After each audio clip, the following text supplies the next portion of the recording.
Uzur tuman axborot kutubxona markazi xodimlari tomonidan siz aziz kitobxonlar uchun tayyorlangan book trailer. Shukur Xolmirzayev 1940-yil 24-martda Surxondaryo viloyati Boysun tumanida tug'ilgan. O'zbekiston xalq yozuvchisi, Toshkent universitetining jurnalistika fakultetini tugatgan. Shukur Xolmirzayevning Oq otli deb nomlangan ilk qissasi tog' bolalari hayotidan hikoya qilgan.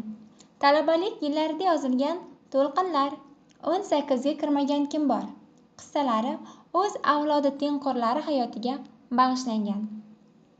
Shundan keyin adibning olis yulduzlar ostida, hayot abadiy, og'ir tosh ko'chsa, bodom qishda gulladi, so'nmas olov, dog'larga qor tushdi kabi hikoyalar to'plamlari, So'nggi bekat, Qilko'prik, Yo'lovchi, Olabo'ji romanlari chop etildi.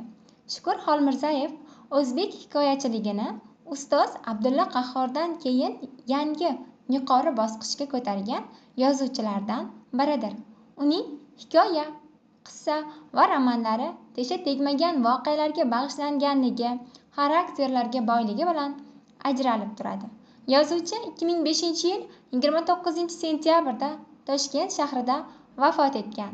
Hamza nomidagi Respublika davlat mukofoti hamda Mehnat shuhrati ordeni bilan taqdirlangan.